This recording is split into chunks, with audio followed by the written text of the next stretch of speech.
Hi, friends. Welcome to the Sales Enablement Podcast. I'm your host, Andy Paul. In this repeat episode from our archives, this was first published a couple years ago, my guest is Tiffani Bova.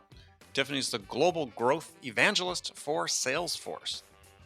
She says she considers herself a, quote, recovering sales rep, unquote.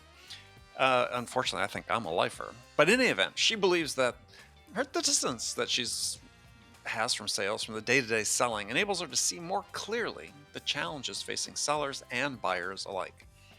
So among the topics we discuss in this episode are, well, we'll start with buying and why selling has always been more about the buyer than the seller, which I completely agree with.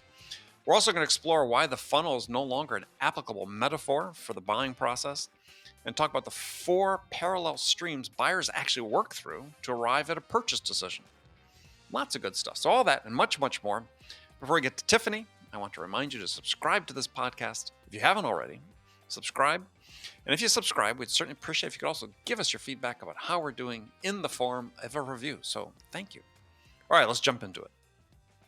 When was the last time you were in Hawaii? Not so recently, unfortunately. I piled on 340,000 flying miles last year. So, Whoa. I had very little time to sort of make it home. Wow, that is a big year by any measure. Yes. I'm trying to think back to my big years when I just ever. Yeah, that was my biggest ever. Yeah, I'm not sure I ever hit over 300 when I was doing a lot of international travel, but wow, that's a bunch. That's a bunch, but enjoyed every mile. Oh, really? I imagine. I mean, for me, I always enjoyed when I was doing a lot of international travel. I enjoyed being there. It was the getting to and from I wasn't too thrilled about. Well, that's true. But, I don't even pay attention. Let's just put it that way. I sort of just don't pay attention. Yeah. Just sort of meander on a plane, get on a plane, get off a plane. Yeah. But, it could be worse. I could be driving on the 405 in Southern California, which I would much rather fly somewhere than drive on the 405. Than do that, right? Especially if you had nobody else in the car. You couldn't be in the carpool lane. Of course, not that it matters sometimes in LA with the carpool lane. But so we're gonna talk about your new book, Growth Excellent. IQ. Excellent. So tell me a little bit. What was the impetus to write this book? I think it was a combination of a lot of things. Ultimately, I had spent a decade at Gartner, and now I've been here at Salesforce for 3 years. And even before Gartner, I was running sales, marketing, and customer service organizations very early in the cloud and for technology companies. And the sort of underlying question as being a sales leader was always like, how do we grow? Mm-hmm. And how do we, keep momentum of the business, and how do we grow more than last quarter or last year? And what are the things we could be doing better? And how are we going to become smarter using technology to grow the business? It was sort of this series of these handful of questions that I consistently either asked myself when I was a leader or clients asked when I was advising. And now here at Salesforce, clients ask pretty consistently. I mean, regardless of whose research you look at, sort of the number one, priority is growth for, the CEOs and business leaders. And so it was more of a, look, if I could encapsulate this into, some really great stories and lessons learned from businesses that have been able to recover from a stall in growth or accelerate growth as they're looking for expansion, or even just, maintaining the status quo, but growing at market rate, what would I tell them? Because I would get asked the same questions over and over. And so a very dear friend of mine said, she's on Shark Tank Australia. Her name is Naomi Simpson. She goes, I get stopped on the street all the time. And like, I got this idea. I'm like, how do I pitch it? And what do I need to do? And she goes, so eventually I'm like, yeah, literally I'd get asked 20 times a day. She's saying this. She's like, easiest thing for me to do is write a book, because then I could just say, read the book. So part of it was that. And a lot of it was finding these patterns in the high performing companies and what they were doing, and big or small. I think there's a lot of lessons to be learned for any organization, regardless of industry or region or size. So that was kind of, the long answer to, the quick question of what made me sort of think about writing the book. Well, so for those of us, and I have to admit, I'm sort of in this crowd, I'm very familiar with your work as an analyst and so on. So what sort of products were you selling, and who are you selling for? Well, I started out early on selling for a legal software company that was doing sort of Boolean searching for big document cases that were Mm-hmm. being scanned and coded. And so Mm-hmm. instead of a paralegal having to dig through tens of thousands of documents looking for something, it would basically be scanned and coded, and then you could sort of search through those documents. And this is, early sort of 96, 97 ish. And when I was working I was the only sales rep, and we were doing, 100,000 a month or something like that. And I knew that it was that dial for dollars. Like I'm going to call 100 people, 10 going to call me back, 5, that sort of Sure. grind.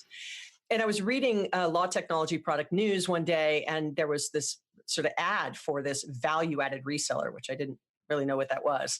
Uh, and so I read this ad and I'm like, oh, hold on a second. So like they'll sell our stuff for us. So I like reached out and I said, hi, like, how do I get you to sell our stuff? And that was sort of my entry into understanding third party channels and indirect channel programs. And so I convinced the CEO and founder at the time to let's go recruit sort of 5 or 10 of these guys that look like this, and then we can get all their salespeople doing it. And so, of course, we really could 10x the software and the revenue and sort of everything we were doing, and it really flywheeled the growth for the business. And I was recruited away and started working for a time-based billing software once again into legal. So I was very deep in a vertical and really learned that vertical. And then I left and went to a value-added resellers selling into the vertical that were selling hardware and software and services and Mm-hmm. outsourcing services. And so I got this spectrum in a vertical, moving from software and hardware to services to the full life cycle, if you will. And then we got bought by a distributor at the time, and I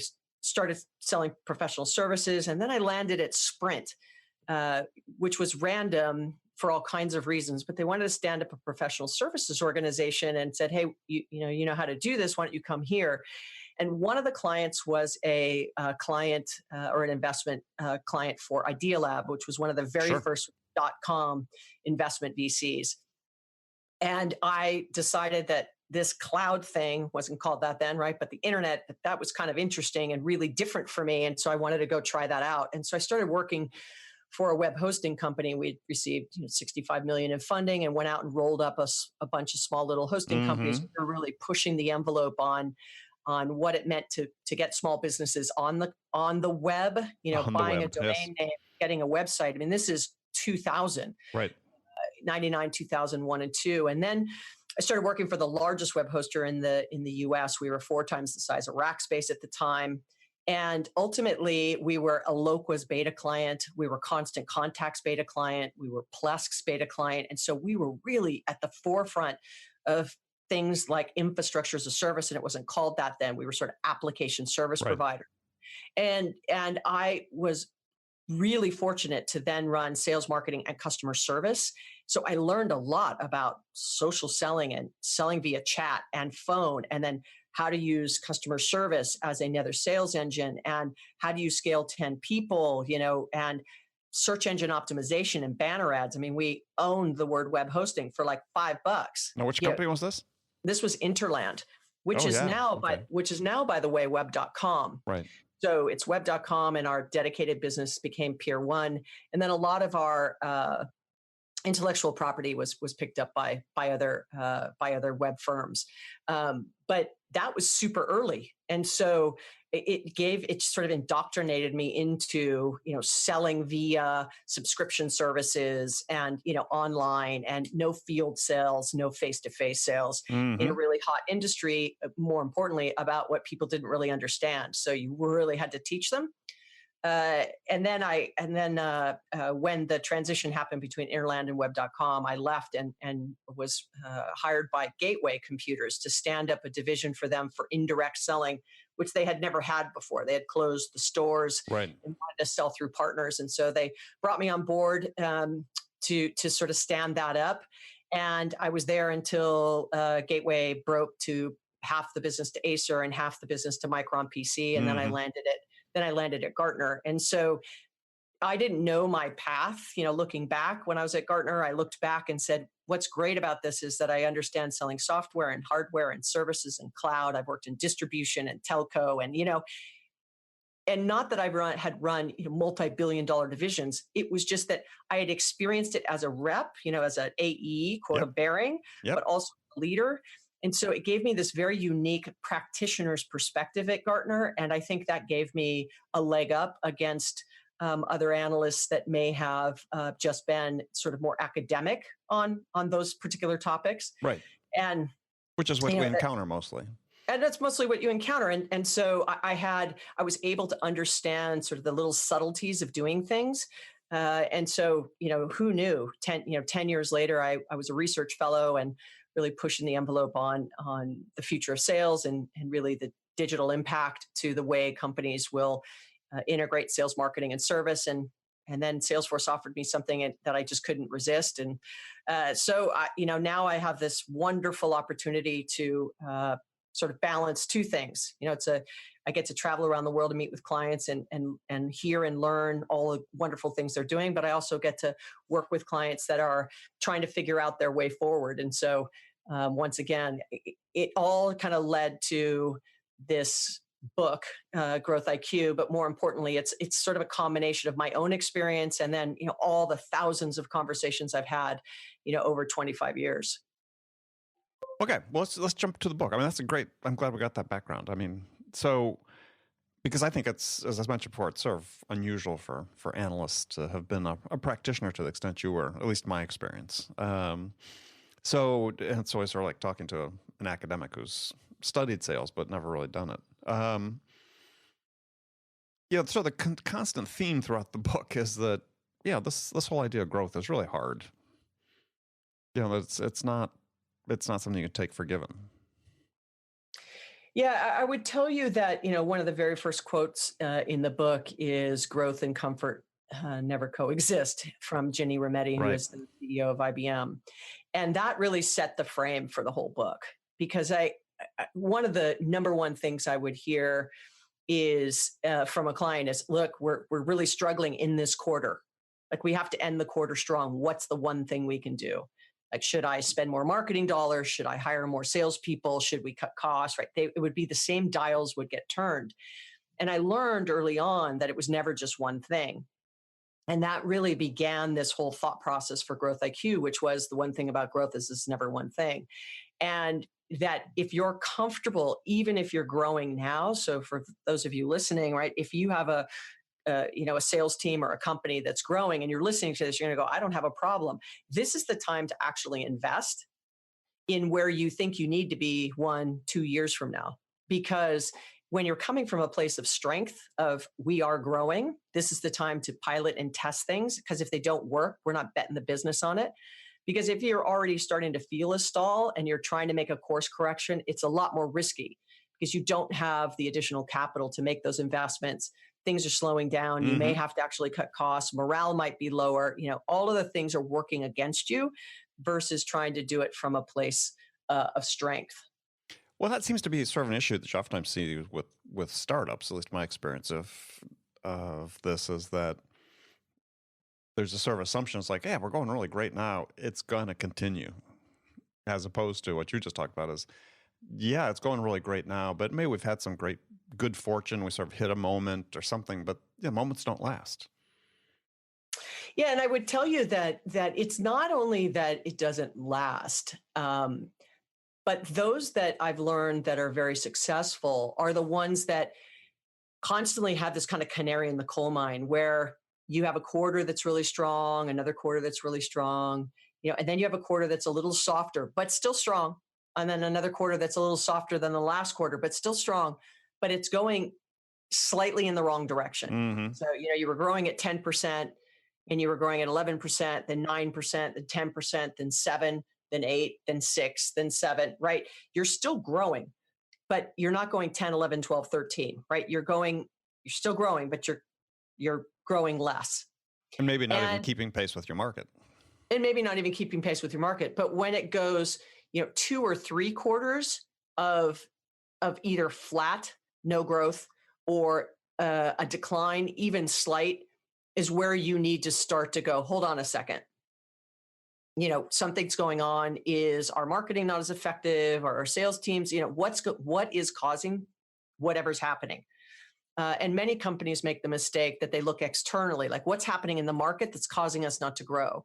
And there was a great study by Bain looking across the industry, and the CEOs, were great in the research in saying that like 90 or 95% of the issues that they were facing were actually internal, not external, when it came to growth. And so that tends to be an area for improvement, where when you start to see things start to slow down, to look inward first. Like, can we optimize what we're doing? Do we have the right tools in place? Do we have the right, it's a people process issue.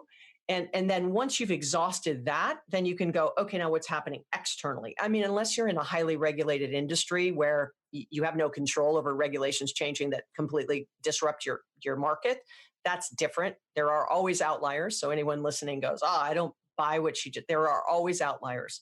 But Sure. in the mean, you have to be willing to pay attention, that you cannot just brush off a quarter or two of softness as just an anomaly. You need to really dig into why it's happening so that you can get ahead of it. Because if you're in a full-blown growth stall, there's research out there that shows that some 80% of companies will go through a growth stall in some point in their lives, right? Quote unquote. And only a small percentage recovers. And that's Well, I read that. because, So what yeah. did you mean by recover though? Because I mean, obviously companies go through that and a high fraction survive, but you mean recover to robust growth again? Yeah, to robust growth. And a lot of that has to do with what I was just describing, that if you're in a stall, then you're in defense mode. You may have to be, right? You're cutting back marketing spend. Well, if you're cutting back marketing spend, it's impacting leads. If it's impacting leads, sales, right? And so once you start to cut anything, you're coming from a place of, well, so how do you recover if you're cutting? And so that's why if you're growing and you're growing well, that this is the time to invest. So even if you stumble, you course correct, you can fix it. You're always going to be coming back to a place of you're still growing. But if you get into, 4 to 6 quarters of no growth or declining growth, that's considered. So you are in a full-blown growth stall. Yeah, well, and I think there are two really interesting points in there that you talk about. One is that when you're looking at internal events as being sort of the things that are dictating whether your growth is continuing, is those are things you have control over. And you mentioned that, and you're right about that. As you say, what a shame it is, after all, it's the internal factors over which you're supposed to have control as opposed to moved by your competitors and market shifts or black swan events. So, and I think that's really critical. And this is, we think about it also with a more narrow sales focus. And at times when I see salespeople having troubles, it's because, again, they're looking externally as opposed to saying, well, what are the things that I have control over, that I can dictate, the levers I can move that will make a difference? Yeah, and I say this often, and I get mixed results on what I'm about to say, but I feel like, once again, as a recovering seller, which I like to call myself. Is there such a thing? Yeah, no, really. Well, yes, because we're constantly, if you don't carry a quota anymore, it's like you sort of yearn to have the quota again, and then, so until they give it to you, yes. But go ahead. Right. Yep. So it is that I believe there's one thing a sales rep can control, and only one thing. So as a rep, I'm talking an individual quota-carrying account executive. I don't get to pick my quota. Nope. That's for sure. I don't get to pick the territory I'm selling into or the vertical I'm selling into. I don't get to pick the tools I'm using usually. I don't get to pick what I do every day. It's call 100 people. Like, this is what I measured on. I don't design my own comp plan. I don't, pick how to do a pipeline review, sort of et cetera, et cetera, et cetera, right? The one thing I can control is my behavior in front of a client, whether that's on the phone, in an email, or face-to-face. And so for me, it's, how can sales reps be a student of their profession? And I cover this a little bit in my sales optimization chapter, that, back to what you were saying, it's like, what can I do to help course correct personally? Because all that other stuff I can't control. I can make suggestions. I can work with my manager and try to change some things around to see if things will work. But at the end of the day, if I can do things personally, and so maybe that means I need to know my vertical better so I can overcome objections better. Does it mean I, learn the tools, how to maximize their usage, and especially around things like artificial intelligence, like, can I make it work for me versus feeling like it's working against me? Can I be smarter about who I'm talking to and what information I'm giving, or how I'm leveraging social selling or social Mm-hmm. media or platforms? Like, those things you can control. And if everybody did that as a sales rep versus saying, I've always done it this way, I'm always going to continue to do it this way, then I think there's huge opportunity for improvement. And I think along the same lines, though, is as long as their sales reps are sort of just putting their heads down and saying, well, the company told me this is what I should be doing in front of customers, and this is the process we use, this is the methodology, instead of taking the bull by the horns and taking responsibility for the behavior in front of customers and optimize it for whom they are, then they're not going to grow either. Absolutely. And I'd say, I think one of the hardest roles today, and I'd love, I wish I could see people's faces when I say this, right? But I think one of the hardest roles today is actually that middle sales management layer, because an individual quota bearing rep is, sort of saying upstream, right? This isn't working, like this, the leads aren't good, whatever they're saying, right? So sales manager has to manage down, meaning I don't mean that looking down, I mean Right. managing down into their team, right? But also the manager has to manage up. Well, my manager is telling me, your team should be calling 1,000 people a day and driving, X amount of pipe per week and, Y amount of, like, so the manager is squeezed between the face-to-face customer facing AEs who actually know what's going on. Right. And they're getting squeezed between the reality and the process from above. And so they're squeezed between, I'm managing up and down. And then, that sales manager's manager is doing the same thing, because, they're managing down and up, depending how large of an organization you are. And so it's this, you're caught between the front line that, is saying it's just not working, and then management telling upper management it's just not working, and upper management going, well, we cannot disrupt the apple cart because that's where we earn our revenue. So if you're going to do something that might impact sales, then it's an issue. Well, here's a question for you. This is sort of out of left field a little bit, but driven a little bit by your chapter on optimizing sales and productivity, is, in certain segments, especially more in the SaaS business, so on, there's these ideas, we have to have 5x pipeline coverage to get our certain amount of revenue and so on. And I look at the way many companies are doing that, and I see that it's really kind of wasteful, right? The quality of the prospects they're putting at the top of the funnel just in order to hit their pipeline coverage aren't really very good. What if the challenge was to go to a SaaS company and say, look, yeah, here's your revenue target. It's the same, but I don't want to see more than 2x pipeline coverage. Meaning, I want you to get better prospects, do a better job of qualifying them, and close a much higher fraction of them. Yeah, customer centricity is one of those things that sales gets really uncomfortable, and it's specifically the sales managers, because they're like, okay, we're going to become more customer centric of an organization. What does that mean to me? How do I like train that? How do I measure it? How do I manage it? Like, how do I hold people accountable for it? And that really seems to be one of the big challenges. The first chapter in the book is customer experience, and I talk about this, that, if being sort of customer centric is one thing, a customer experience is sort of the outcome of how customer centric you are.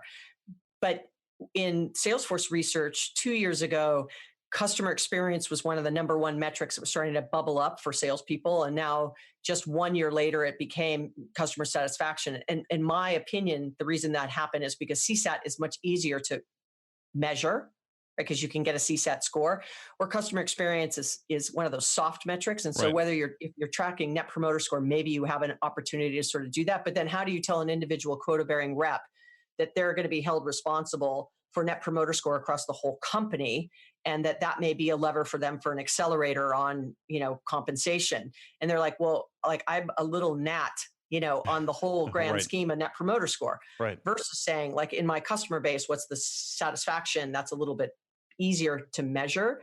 But I think this goes back to, how sales reps can actually control. But someone much smarter than I has said, that your customers will only be happy as your employees. And so making sure that sales feels empowered to do what's right for the customer. If you're going to, as an executive, lead out and say, we're going to be more customer centric and we're leading with customer experience, but Mr. Sales Rep, I want you to call 100 people today. It's like, well, hold on. Do you want me to call 10 people and have really meaningful, valuable conversations? Right. Or do you want me to churn through 100? Because those are two very different things. So going back to that squeezed layer, right, of the manager in the middle, who's like, executives going, it's all about customer experience. Sales rep is going, well, if it's about customer experience, then don't tell, and right, it's all about customer experience. Call 1,000 people today. Right. Yeah. Well, that's the thing is we got these contradictory impulses. And I think that there's sort of a level of, to me, it's like a security blanket because a lot of companies sort of figured out the formula that we know, right? We know what our ratios are. We know if we're going to make 1,000 calls, we'll generate, 100 prospects and we'll close 20 of those. But I'm always amazed when I talk to, sort of middle tier and sometimes even, CRO level at smaller companies. This idea about, well, okay, instead of being in love with the 5X pipeline coverage, as I said, let's make it 3X and just do a better job of qualifying and closing. That makes them really nervous. In fact, they don't even think about it in that regard most of the times because they're just they know this is predictable. Yeah, absolutely. But it's not good. It's predictable, but it's not good. Correct. And this, and going back to your original question, these questions you're asking me and this conversation we're having can almost paralyze people around where do I even begin? Mm-hmm. So I feel like we're starting to slow down in growth. What is it that I'm not doing? What should I be doing? Where do I start? We're growing really well. I want to keep it going. Where do I start? What are the things we have been doing that have been working in the past that are not going to be working 12 to 24 months from now? How do I replace those things? Where do I start? And, I coined this term seller's dilemma many years ago, which was a play on Clayton Christensen's Innovator's Dilemma. And the reason I said it is because as a sales leader, the dilemma is, how do I change the tires on a car going around the track 100 miles an hour? Exactly. And the car going around the track at 100 miles an hour is revenue. And no CEO is going to go, let's do a, 3-month pit stop, earn no revenue, and let's fix everything. No. It's not going to happen, right? Nope. And you, if you think of, if you watch, Formula racing, like, you're, or NASCAR or whatever, that you pull over and, you have a pit stop that's like, 6 seconds and we're going to change all the tires and change the oil and get back on the track. And so think about that as a sales leader, like how much time can I take to pull over and think about what do I need to change? Number one. Number two, how much time, how much of my mental capacity am I going to take out of my day to give myself that pit stop to say, hey, what's the canary? What's changing? Mm-hmm. What doesn't look the way and then let me test some things while at the same time, cars going around the track. And so that's why I coined that the dilemma, the seller's dilemma, because it is not an easy thing to overcome. So as a sales leader, you really have to think about carving time out of your days to set aside to say, I'm just going to look at the business from the inside. Could we be doing anything better, smarter, faster? What's not working anymore? What's really working that we could double down on? All of those things. And if you don't have the time to do it and you have a large enough organization, I suggest that you hire somebody who is sort of your strategy arm, who's constantly watching the data and what is it telling you and how can you consistently do those little pit stops to get everybody to go, okay, that's not working anymore. Boom, we're going to try this. But the whole team has to understand why they're doing it. And so the other side of the innovator's dilemma conversation for me was about, if you're going to do this and you're going to try some of the, examples I just gave where you had a strategy person, you're going to try new things. You also have to have a culture that's willing and able and rewarded for innovating, even if it's failing. Right. So, innovation cannot happen if a culture does not reward. And I don't mean, catastrophic failure, obviously, but like that campaign didn't work. Let's try another one. Like people don't lose their job because a campaign didn't work. Or we tried something where we were only calling out the 10 people instead of 100 people. Don't do it with all your sales reps. Grab a couple of them, try it there. So, you have to have a culture where people are willing to bring ideas and bubble them up, as well as, being rewarded for the, activities that in fact actually work. And I think I label that the difference between a selling culture and a sales culture. Selling culture is just heads down. We've got this formula.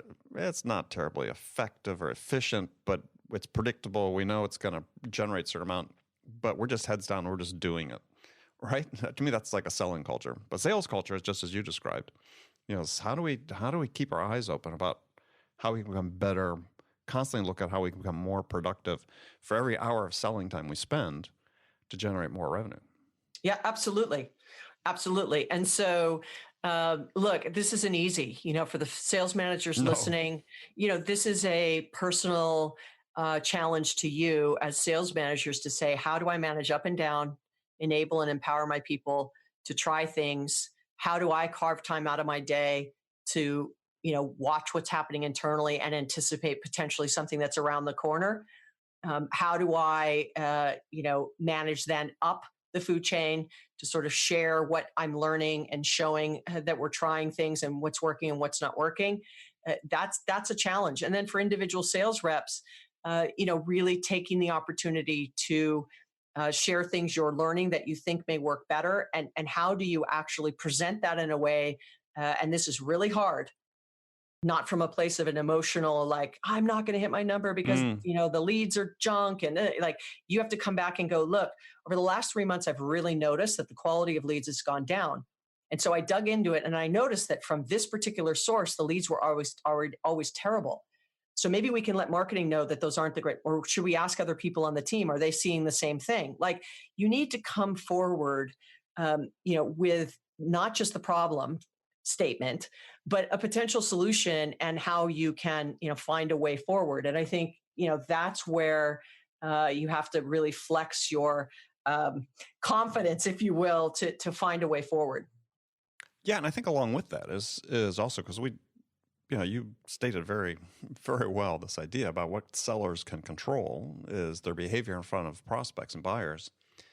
Is that for me is there's a certain amount of courage involved with top producers to sort of, they break the rules a little bit, right? I mean, there's certain process methods set out, but they're saying, look, I can do things differently and better. And what I find too often now is sellers sort of waiting to get permission to do that as opposed to just begging for forgiveness, which I really think is what you need to do. Yeah. And so, this is not my research, but Mike Bosworth, who Sure. basically is the grandfather of solution selling. And Mike and I had a whole conversation, it had to be maybe 8 years ago. And his most recent book, he talks about this as well, where you sort of have this middle group of sales reps that are just very process driven. Like, tell me where to go, tell me what to do, tell me what tools to use. And I'm just going to follow the process because I know if I call 100, 20 will call me back. You know what I mean? Like, I'm just going to work the process. And that tends to be about 65%, according to his work. 65% of the sales force, 2 words, fall in that category. As a sales leader, unfortunately, people tend to pivot towards the high performers. Like, how do I replicate more of them? How do I train those, the 65% to behave more like by the 15% and that high performer? And it doesn't have to do with quota attainment. It has everything to do with what you were just saying. Like this internal understanding and personality of, I'm just going to go for it. And, so it has somewhat to do with quota, but a lot to do with just the behavior of that particular kind of sales rep. And so for me, if I were still running a sales team, I would never pilot things with my top performers. And I would also almost never ask them their opinion of what I think we should do, because their perspective is so unique and you really don't want to disrupt them. Right. Where you have your greatest leverage is in that 65%. And if you can improve quota attainment 2 to 5% in the middle, it's huge. And I don't care if you have 5 people or 5,000, ultimately moving that 2 to 5. So now let's go back to, once again, I'm trying to optimize I'm trying to improve performance. I'm trying to continue to grow. Let the high performers hit 100, 105, 110%. Maybe I could get another percent out of them. But if I can focus on, according to CSO research, you still are in the low 60% are achieving quota. That number has been flat or going down for the last 5 years, right? even though all these tools and advancements are coming along. And our research shows, some 60% of a salesperson's time is spent on non-selling activities. Mm-hmm. So if you just focus on those two things, non-selling activities, and how do I improve quota, in that middle, you as a sales leader will be a hero. Now you just have to figure out how to do it. And the answer to that goes back to the book. The one thing is, it's never one thing. If you asked me the question I couldn't answer, I would come back and say to you, what's the context of your market, which is really the premise of my book. I can't answer until I understand the context of your market, your customer set, your offering, et cetera. What things do you have to do in combination? So it's not just optimize sales, but it could be expand into new markets or make partnerships. The second leg of the stool for Growth IQ is combining multiple activities. And then the third thing is, in which order? Are you going to roll out to an entirely new market before you've even hired sales reps and trained them? Probably not, but you'd be surprised how many people do that. Mm-hmm. So, the book was really a framework by which, if you're really trying to tackle some of these things that Andy and I are talking about, that regardless of whether you're an individual contributor, first-time manager, line manager, executive, you will get something out of it, because there's 30 case studies that walk you through all kinds of companies in different sizes and different industries, and points in time where they were at a critical crossroads to make a decision about growth, what they decided, why they decided it, and what the result is. And I guarantee you will learn something out of one of those case studies. Yeah, and I'll back that up. It's a great book, and everybody should pick it up and read it. So, unfortunately, Tiffani, we're out of time, but it's been a blast as always. So tell folks how they can find out more about what you're doing. Well, they can go to LinkedIn. They can follow me there. They can follow me on Twitter at Tiffani_Bova. Or they can pick up the book Growth IQ at retail establishments, so Barnes and Nobles and independent bookstores around the country, as well as online. And it's going to be launching in the UK and Commonwealth here at the end of February. And then it continues its sort of road trip around the globe, and launching in the middle and the end of 19 in four other countries. And then in 20, it'll come out in 2. But I speak often. So if you hear this I love to hear when people disagree, because it helps shape how I say things the next time, or it even changes the way I was thinking about things. So I love feedback either way. Yeah, I always, when I wrote my books, someone asked me, I remember after the first one, they said, "What's your book about?" And I was like, I thought I knew, but then I published it and I learned it was about something else. So that feedback from users and readers is very important. Absolutely. Absolutely. I couldn't agree more. All right, Tiffani, thank you. Okay, friends, that's it for this episode. First of all, I want to thank you for taking the time to listen. As always, I'm so grateful for your support of the show. And I want to thank Tiffani Bova for sharing her wisdom with us today. If you enjoyed this episode, please subscribe to this podcast, Sales Enablement with Andy Paul, on iTunes, Spotify, or wherever you listen to podcasts. And if you could also leave us a rating or a review and let us know how we're doing, we'd appreciate it. And you can do all that on your phone in less than a minute as soon as this podcast is over. So thank you for your help. And thank you so much for investing your time with me today. Until next time, I'm your host, Andy Paul. Good selling, everyone.